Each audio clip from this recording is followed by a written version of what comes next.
children. Today I am going to take 10th standard political science second lesson, that is Indian foreign policy.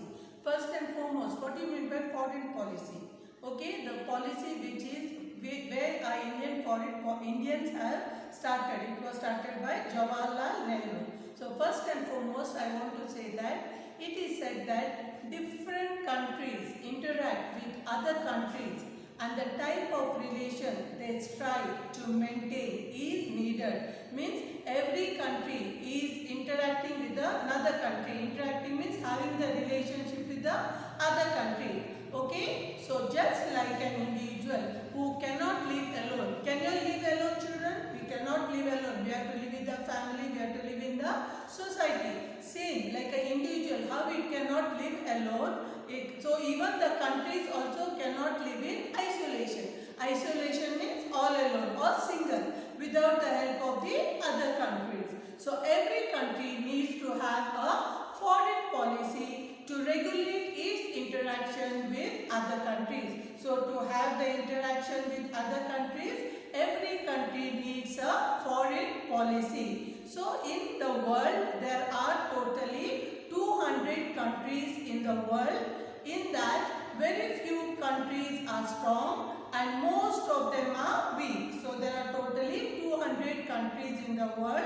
So few countries are strong and many of the countries are weak. Weak means they are not yet developed. Okay. So according to the experts, it is said that every sovereign country has its own foreign policy. What do you mean by sovereign country? Sovereign means supreme. So any country which is supreme is called as it has got its own foreign policy. So a sovereignty country is that country which is not under any other country control either for internal or external issues. So a sovereign country, a supreme country, a well-developed country doesn't require the need or the help of or control of either countries, either internally or in the external issues.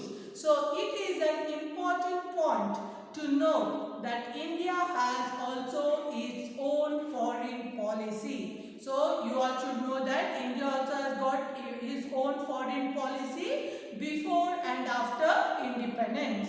So India has been considered as one of the major countries of the world with it. So why India is also called as one of the major countries of the world? Because of its huge population. We have got our natural resources, we have got our military, we have got our intellectuals, we have got our industrial capacities. So these are the reasons. One is the huge population, second is natural resources, third is military, fourth is intellectual, fifth is industrialization, and also we have got our own military capacities. So India is one of the few countries in the world who pursue their own foreign policy. So among the other countries who has got foreign policy, India also is one of the country in the world which has got its own foreign policy. India became a republic in the year 1947. So India became republic in the year 1947. So India wants peaceful coexistence with other countries of the world. So India wants peaceful coexistence with the other countries of the world. So I'll repeat once again all the points, children.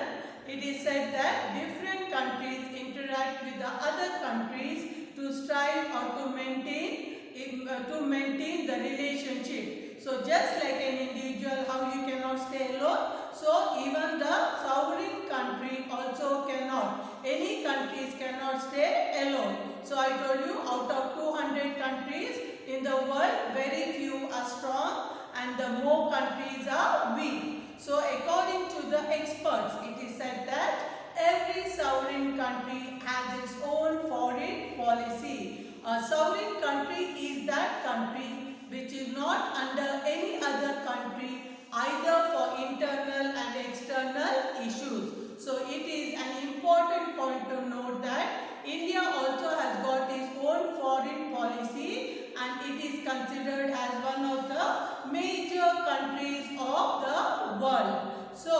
why it is called as the major countries? Because of the huge population, natural resources, military, industrial, intellectual capacity, etc. So India is also one of the few countries of the world who perceive their own foreign policy. So India became republic in the year 1947. So India wants peaceful coexistence with other countries of the world. Now I am going to the next part, the major aim of Indian foreign policy. Okay, what are the major Indian foreign policies? What are the major points? There are 5 points. First one is national security. Second is enriching national economy. Third, spreading the cultural richness of our country in other countries. Fourth point, by increasing the number of friendly countries and check the power of the enemy countries. Fifth is achieving world peace and coexistence. First one, what do you mean by national security? National security means security given to the nations at the time of any wars or any quarrels or any conflicts when it takes place. Second, enriching national economy. You have to enrich, you have to increase the economy of the country for the progress or the betterment or for the development of the country. Third, spreading the cultural richness of our country in other countries. Spreading the richness means what? Our country is known for its rich and heritage culture, because even India is known for diversity. Yes, so we all are one. So we have got so many cultures. So that culture should be spread in other countries. Fourth, by increasing the number of friendly countries and check the power of the enemy countries. So we must have more and more friendly countries and also be careful of the enemy countries. Enemy countries is who are trying to create problem in our country. Fifth is achieving world peace and coexistence. Means we have to achieve world peace among the other nations or the other countries. So it is said that in the radio speech of September 7th, 1946, Jawaharlal Nehru outlined the foreign policy of India for the first time to the general public. It was September 7th, 1946.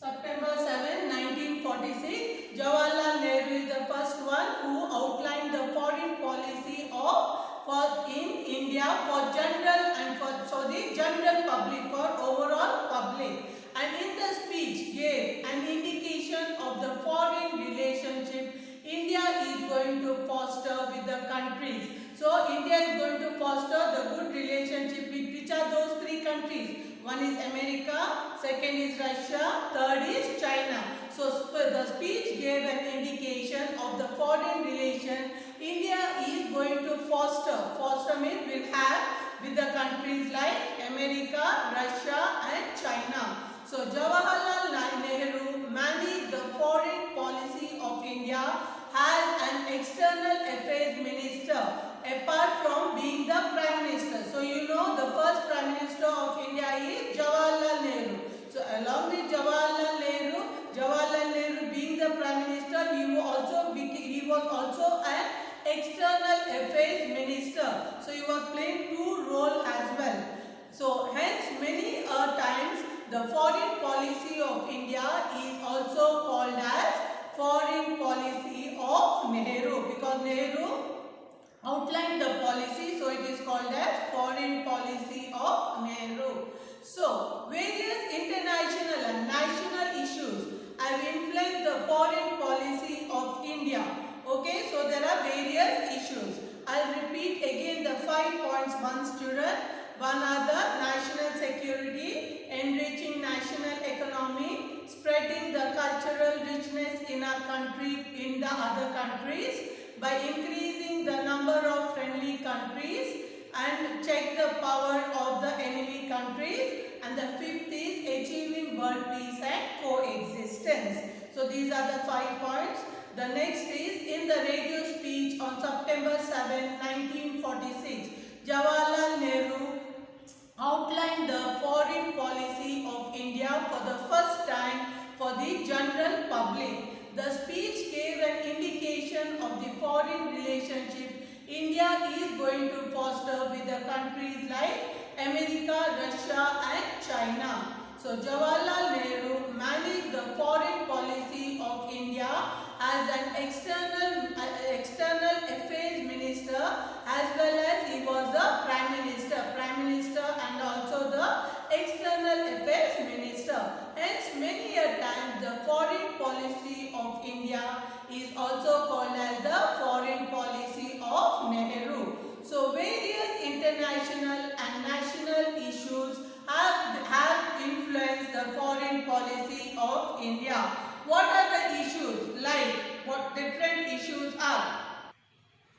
The different issues are, the first one is national interest, geographical interest, political situation, economic interest, military issues, public opinion, international situation and many other issues have influenced and shaped India's foreign policies. So the different issues are, first one is national interest, second is geographical interest, third political situation, fourth economic interest, fifth military issues, public opinion, international situation and many other issues have influenced and shaped Indian foreign policy. Now the next part I am going to go is basic aspect of India's foreign policy.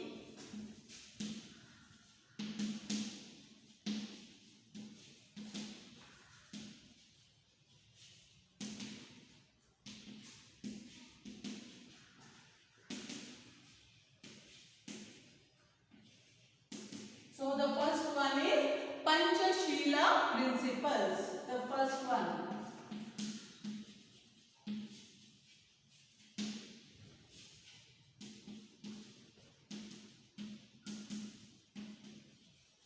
So the first one is Panchashila principle.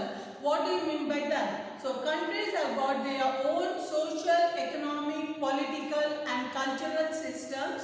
They have always strived to foster healthy relationship with the countries. With what? Social, economic and political and cultural, they have fostered to strive a healthy relationship with the other countries. So it is said that in 1954, so in 1854, both India and China, they accepted the Panchashila principle. Okay, sorry children. In 1954, both India and China accepted the Panchashila principles. Okay, in 1954, both India and China accepted the Panchashila principle to foster their international relationship. The relationship with other, means India had a international relationship with whom? China. So these two countries. So Jawaharlal Nehru was the Prime Minister at that time of India and Chow Enlai was the Premier of China. So Jawaharlal Nehru was the Prime Minister of India and Chow Enlai was the Premier of China. So next I am going to go is the 5 principles of Panchashila. What are the 5 principles? First one, respecting each other's sovereignty and regional interest. Second, non-invention of each other. Third one, non-interference in each other's internal issues. Fourth, mutual cooperation and respect. Fifth, peaceful coexistence. I'll repeat once again. Respecting each other's sovereignty. Second, respecting each other's sovereignty and regional interest. Sovereignty means supremacy and about their interest of their region. So we have to respect that. Second, non-invention of each other. You shouldn't invade each other. Means India shouldn't invade China, nor China should come for aggression with India. Third is non-interference in each other's internal affairs. Means you are not going to interfere in the affairs of India or China. You will be looking after your own affairs. Fourth, mutual cooperation and respect. You must cooperate and respect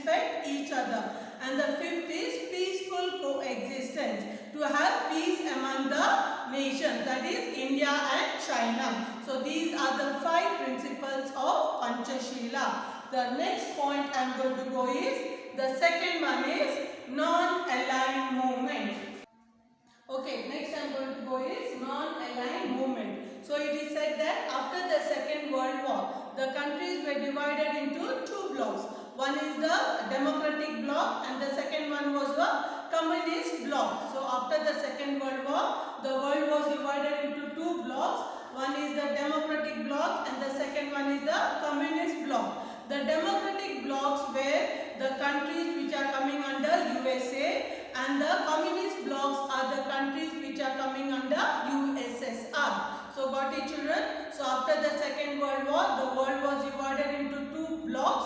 One is the democratic bloc and the communist bloc. The countries which are going under the democratic blocs goes to USA, and the USSR are called as the communist blocs. With the countries which are led by USSR are called as the communist bloc. So in those days, India followed the policy of being non-aligned to either of these blocks. Non-aligned means India thought of becoming neutral, means independent, not to give more support to USA or to USSR.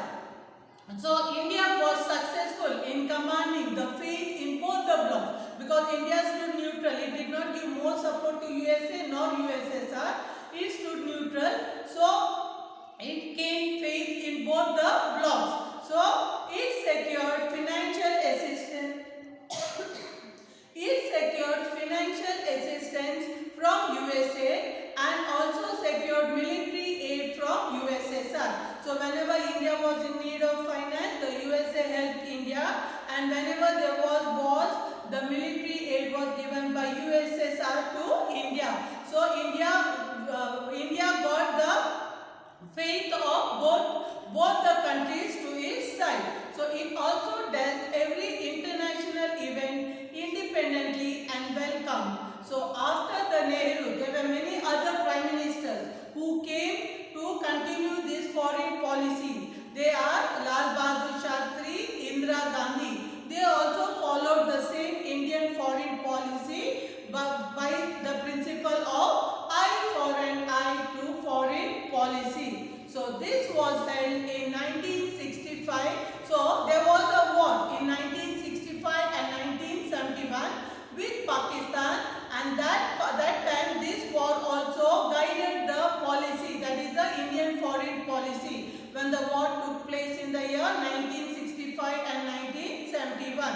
Later, the Prime Minister, Atal Bihari Vajpayee, tried to reform the foreign policy and tried to have better relationship with Pakistan. So afterwards, Atal Bihari Vajpayee wanted to do the changes, and it wanted the better relationship with Pakistan more, which was there earlier with India. So this was his intention. So the third one is anti-imperialism, which I will go to the next class.